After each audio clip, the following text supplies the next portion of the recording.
Merci beaucoup Frédéric. Je vais inviter à la tribune pour une première session qui est consacrée à la question des attentes de l'État, Monsieur Samuel Guibal, donc, qui est notre Drari, et Monsieur David Bougeot, qui représente BPI France. Donc, je vais vous inviter à venir à mes côtés. Le micro a l'air de mieux fonctionner, donc je vais vous le passer, sinon on bougera. On a l'habitude dans les enceintes universitaires de procéder de cette manière-là. Donc l'objectif de ce premier panel, c'est de présenter les attentes qui sont celles de l'État. Comme on l'a indiqué, donc l'État finance à hauteur de 2,5 millions d'euros sur une période de 4 ans notre PUI. Pour obtenir ce financement, nous avons répondu à un appel à projet. D'autres PUI à l'échelle nationale sont labellisés. Et l'objectif est de savoir quelles sont les attentes de l'État lorsqu'il nous donne les moyens de travailler sur ce PUI. Je vais céder en premier lieu la parole à Samuel Guibal, donc, qui est notre Drari, et qui va nous donner la position de l'État. Et ensuite, on entendra M. David Bougeot pour BPI France. Merci, Monsieur le Président. Pour préciser, donc, Drari, ça signifie délégué régional académique à la recherche et l'innovation. Vous m'entendez? Non. D'ailleurs,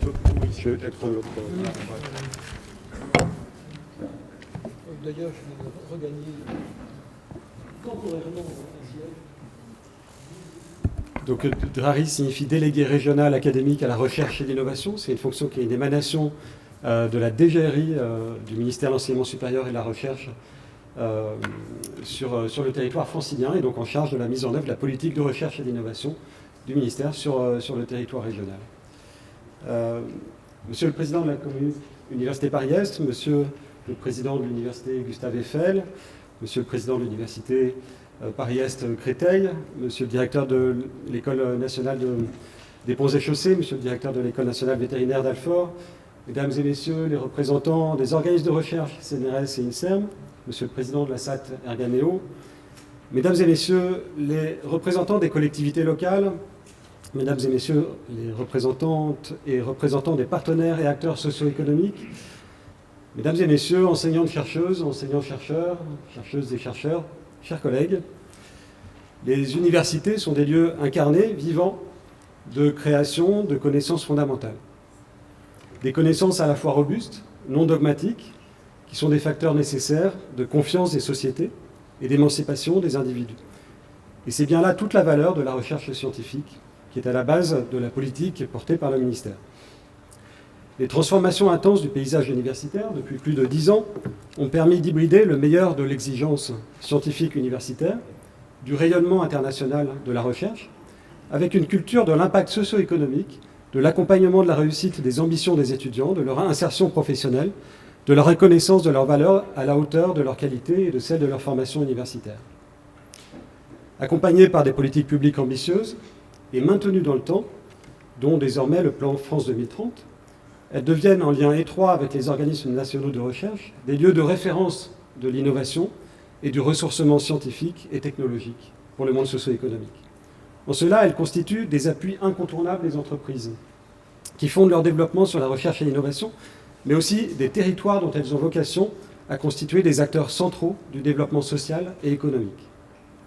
Dans ce contexte, le principe des pôles universitaires d'innovation est inscrit dans la loi de programmation pour la recherche de 2020, dont l'objectif est de construire une offre globale, lisible et accessible de compétences et de technologies, afin de fluidifier les relations entre les acteurs dans toutes les dimensions du transfert et de l'innovation. Expertise, appui aux politiques publiques, accès aux plateformes technologiques, partenariat de recherche, propriété intellectuelle et création et accompagnement de start-up. Il s'agit pour l'État d'identifier et d'accompagner la structuration et l'amplification d'écosystèmes d'innovation qui s'organisent autour des universités. Les sociétés d'accélération du transfert de technologies, les incubateurs, les dispositifs d'accélération pour les startups, les plateformes technologiques de recherche. Mais on peut penser également à réunir autour de ces PUI des infrastructures partagées de pré-industrialisation. C'est encore un maillon peu visible, pauvre dans le continuum qui va du laboratoire au marché et à la transformation industrielle des startups. Le principe d'associer les collectivités locales qui sont concernées au premier chef par le développement économique de leur territoire en est aussi un objectif incontournable. Une remarque importante, cette politique publique a le grand mérite de ne pas induire la création de nouvelles structures institutionnelle. Je pense que certains d'entre vous ici seront contents de l'avoir bien en tête. Elle repose sur l'organisation d'une gouvernance partagée destinée à fluidifier les relations et mieux identifier les rôles et capacités des différents partenaires dans une démarche de complémentarité. Dans ce cadre-là, le projet CEVIL, porté par la communauté Université Paris-Est, la communauté d'université et d'établissement Université Paris-Est, fondée par l'Université Gustave Eiffel, l'Université Paris-Est Créteil, l'École nationale des ponts et chaussées, l'École nationale vétérinaire d'Alfort, le CNRS, la SAT Erganeo, ravive à très juste titre le principe du triptyque santé-environnement-ville, qui avait été le fil conducteur central du projet de regroupement entre, à l'époque, l'Université Paris-Est Marne-la-Vallée et l'Université Paris-Est Créteil, au sein de la communauté Université Paris-Est, il y a maintenant plusieurs années. Et dont l'histoire contemporaine et la prise de conscience massive des transitions à apporter à nos modes de vie nous montrent à quel point cette approche était juste et fait sens, désormais, de manière cruciale. Il faut souligner la démarche extraordinairement constructive du consortium autour de la création de ce PUI, dont le périmètre est parfaitement lisible malgré la diversité institutionnelle des partenaires. Vous avez su, et cher Frédéric Bourquin, en artisan de cette coordination, vous avez su organiser de manière remarquable la complexité apparente que pourrait comporter l'animation d'un tel consortium, avec une architecture de gouvernance très claire, très réactive, autour d'un guichet territorial de l'innovation destiné à promouvoir l'offre des différents acteurs en matière d'innovation et d'accès à de nombreuses plateformes expérimentales. Les actions portent sur des leviers essentiels. Ce sera abordé plus tard dans la matinée. Sensibilisation des communautés, appui à l'entrepreneuriat, renforcement de la détection des innovations et leur maturation, la présence de nombreux partenaires socio-économiques dans le consortium et la réelle implication des collectivités territoriales montrent à quel point les attentes sont grandes. Et donc, je voudrais vraiment saluer et remercier les équipes qui sont à la manœuvre pour concevoir et piloter ce PUI, dont de nombreuses actions prévues et dont la structuration répond très clairement aux attentes de l'État, et c'est pourquoi il a été labellisé. Et à nouveau, je crois qu'il faut saluer les équipes, et en particulier Frédéric Bourquin, pour l'animation de ce consortium. Et pour conclure, de rappeler, j'ai introduit sur les universités, sur les enjeux de la science, pour créer des connaissances qui sont robustes et transférables. C'est bien dans les universités que se construit le monde de demain, par les laboratoires, les équipes de recherche, par les étudiants, et aussi par les équipes qui visent à mettre en relation l'activité de ces laboratoires et de ces étudiants avec le monde socio-économique et à l'ouvrir sur ce monde-là. Merci de votre attention.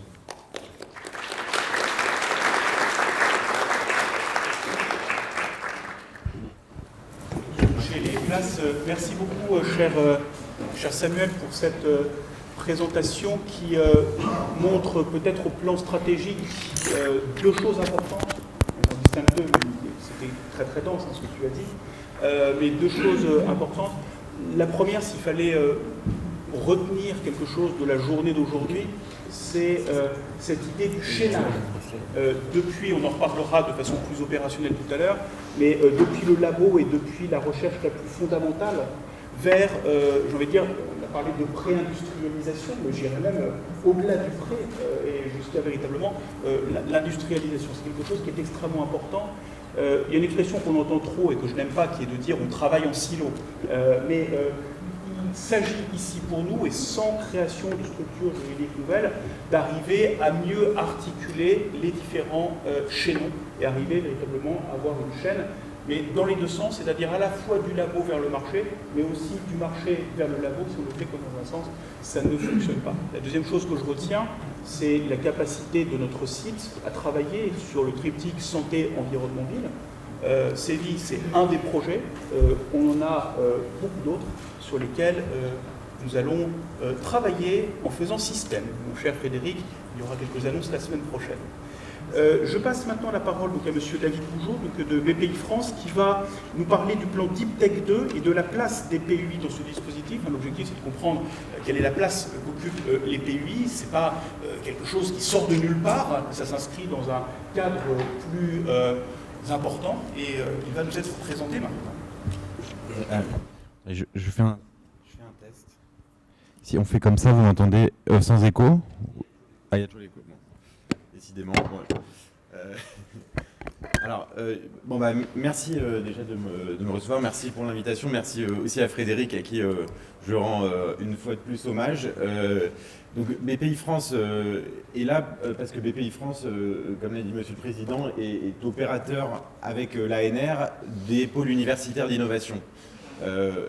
BPI France est opérateur de ces pôles universitaires d'innovation, pas pour une bonne raison, c'est que ça s'inscrit dans le cadre du plan Deep Tech. Donc là, l'idée pour moi, c'est de vous expliquer de manière assez simple ce qu'est le plan Deep Tech et comment les pôles universitaires d'innovation jouent un rôle clé dans ce plan massif porté par l'État et BPI France. Alors j'ai préparé des slides, je vais essayer de les passer vite pour ne pas être trop en retard. Peut-être en un mot, parce qu'on parle beaucoup de Deep Tech, et en fait on nous demande souvent, quand on parle de Deep Tech, qu'est-ce que c'est ? Ce qu'on entend par une startup Deep Tech, c'est une startup qui repose sur 4 grands critères. C'est des startups qui sont en lien fort avec le monde de la recherche, qui développent une technologie de rupture. Cette technologie de rupture, elle a un impact sur le marché, elle est capable de changer une chaîne de valeur ou un marché, et c'est des startups qui ont un temps d'accès au marché qui est long, qui est complexe, et donc qui est très capitalistique. Les startups Deep Tech, il y en a un peu plus de 2000 en France qui sont actives. Elles sont situées évidemment un peu partout dans toute la France parce que la spécificité de ces startups, c'est qu'elles ont besoin d'un écosystème académique pour émerger. Et donc vous voyez le lien qui se fait avec les pôles universitaires d'innovation, c'est le lieu central d'émergence de ces startups. Ces startups-là, on les retrouve dans plein de secteurs, mais en réalité, il y a 3 grands axes autour de ces startups Deep Tech. Le premier, c'est d'aller vers une réindustrialisation de la France qui soit plus verte et plus compétitive. Ça, c'est une activité qui est extrêmement capitalistique. On a pris l'exemple là de Vercor. Pourquoi ? Parce que c'est une start-up qui s'est créée à Grenoble, mais qui a levé récemment plus de 2 milliards d'euros pour construire une gigafactory de batteries dans le nord de la France. Donc c'est un axe stratégique très fort porté par l'État. Le deuxième axe, c'est bien sûr celui de la santé, que vous connaissez bien sur ce site, et qui a un écosystème qui fonctionne bien, qui est déjà assez structuré, avec beaucoup de corporates qui sont dessus, mais avec aussi des gros enjeux. Et enfin, il y a un troisième axe qui est un peu celui des nouvelles frontières, on pourrait appeler ça comme ça, à la française, qui est l'axe du quantique, de l'IA, finalement, de créer des marchés de demain, avec beaucoup de sous là-dessus, et aussi une grande compétitivité, une course à l'innovation. Donc ces startups, elles créent des usines, c'est très important, il y en a quasiment 140 qui ont été créées par des startups Deep Tech. C'est pour ça que c'est extrêmement important pour l'État. Et elles créent de l'emploi sur le territoire, de l'emploi qualifié. Donc l'État, en 2019, quand le plan Deep Tech a été lancé, l'État a été mobilisé parce que finalement ces startups avaient du mal à se financer, c'était long, c'était une prise de risque pour les investisseurs, pour les banquiers. Donc l'État a dit on va mettre de l'argent sur la table pour structurer la filière. Et donc on va lancer ce qu'on a appelé le plan Deep Tech qui fête ses 5 ans aujourd'hui. Ce plan, il a 3 grands objectifs. Le premier, c'est de créer plus de startups. C'est un objectif de création de 500 startups par an, qui a été rappelé par le président de la République l'année dernière, d'ailleurs. Et un objectif aussi de développement de ces startups, puisque avec comme KPI là-dessus, le nombre de sites industriels qui vont être créés. Et puis enfin, la logique derrière tout ça, c'est d'arriver à structurer la filière pour que ça fonctionne, pour que ce soit fluide. Effectivement, les PUI à l'échelle d'un territoire sont un exemple parfait de structuration de la filière de la Deep Tech. Voilà, donc je ne vais pas rappeler forcément ce qu'on fait chez BPI France. Enfin, il y a 2 choses très importantes qu'on fait chez BPI France. La première, c'est de financer les startups. Donc on les finance massivement à travers des produits de financement non dilutifs. Donc c'est des aides, des subventions ou même l'opération d'appel à projets qui ont été faits dans le cadre de France 2030. Deuxième chose qu'on fait, c'est qu'on investit au capital des startups. On a plusieurs fonds d'investissement qui vont rentrer au capital. Et on a une troisième activité qui est l'activité de fonds. Donc on investit dans des fonds d'investissement qui vont eux-mêmes investir dans des startups. Donc tout ça, là, ça a permis de mobiliser à peu près 6-7 milliards d'euros depuis le lancement du plan Deep Tech. Et puis on a évidemment beaucoup de programmes d'accompagnement des startups. Et donc on a accompagné plus de 2000 startups depuis le lancement du plan. Le message derrière tout ça, c'est de dire, en fait, quand on lance une startup aujourd'hui en France, il y a des débouchés et il y a un soutien public qui arrive derrière. Il y a tout un continuum qui se met en place. Et puis l'autre action qu'on a, elle est autour de l'animation de la filière. On est notamment bien sûr opérateur du programme SAT pour le compte de l'État, donc on siège au CADSAT, on est opérateur des PUI, donc on fait de la politique publique, mais on a aussi toute la logique de développement de services, de développement de programmes qui permettent aux porteurs de projets d'aller le plus rapidement possible vers le marché. Voilà, alors quelques mots peut-être sur ce qui est aujourd'hui devenu la Deep Tech en France, parce que c'est important aussi de remettre ce contexte-là. Depuis qu'on a lancé le plan Deep Tech, le nombre de startups Deep Tech qui s'est créé a été multiplié par 2 chaque année, donc on est sur la bonne voie pour arriver à 500, mais on a le sentiment que les PUI vont donner encore une impulsion supplémentaire. Créer une startup Deep Tech, en réalité, ça n'est pas, c'est pas quelque chose qui se fait toujours de la même manière.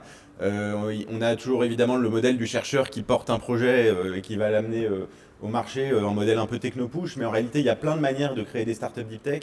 C'est ça qu'on essaye de favoriser. Il y a le fait de se rapprocher à un moment d'un profil qui est un peu plus business pour cofonder la startup. Il y a même la possibilité, entre guillemets, d'ouvrir les portes du labo à des gens qui viennent de l'industrie pour qu'ils puissent aller créer leur startup, ou même de permettre à des gens qui sont ingénieurs, qui ont un savoir-faire extrêmement fort, de développer leur propre propriété intellectuelle. Il y a plein de manières de créer des startups deep tech et finalement, à travers la diversité des établissements qu'on a ici, c'est aussi ça qu'on a besoin de créer, c'est que ce ne soit pas monochrome. Donc on a mis quelques exemples, mais je ne reviendrai pas forcément dessus, mais il y en a des dizaines et des dizaines d'exemples de création de startups. Les PUI, c'est extrêmement important pour nous, évidemment, dans cette logique de création de startups. Si on prend l'ensemble des PUI, c'est 165 millions d'euros qui sont déployés sur 29 PUI. Il y a un peu plus de 250 fondateurs et 300 et quelques partenaires. Donc c'est quelque chose de massif et qui mobilise les énergies sur le territoire.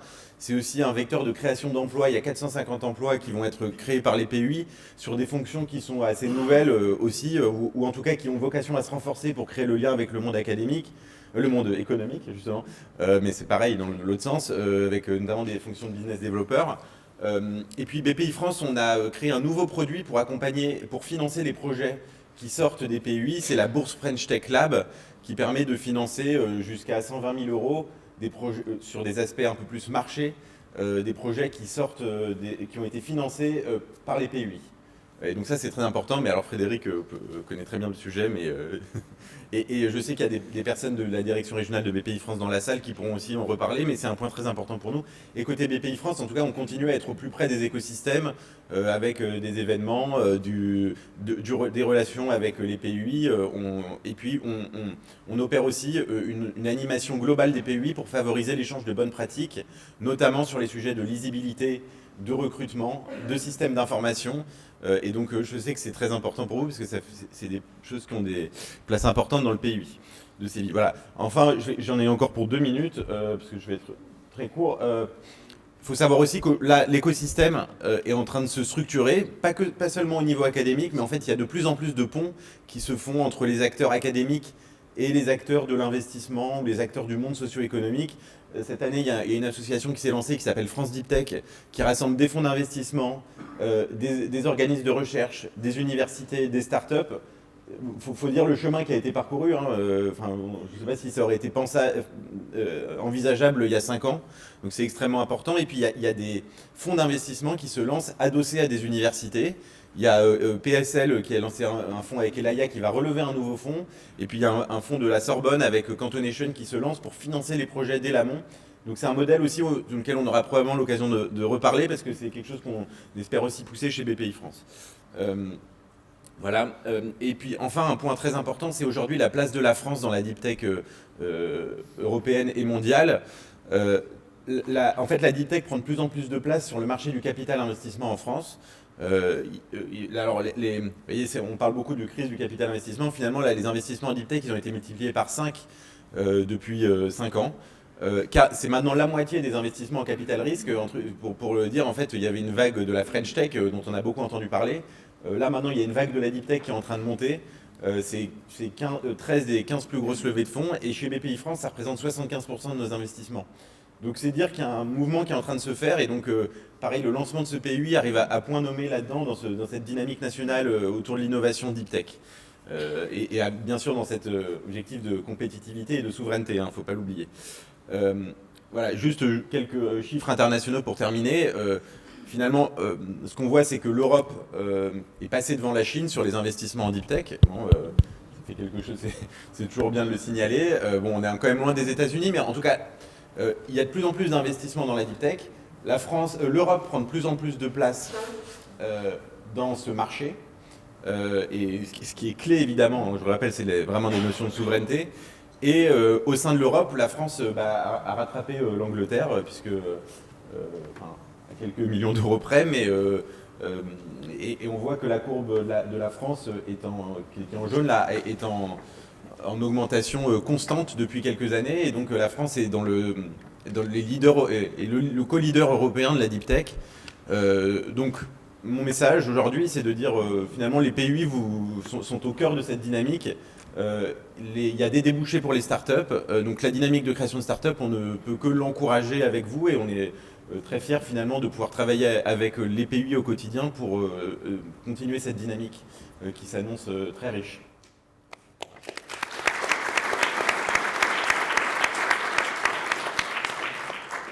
Merci beaucoup pour cette présentation du contexte économique et on est très heureux de pouvoir apporter notre pierre à l'édifice. Samuel, tu souhaitais ajouter quelque chose?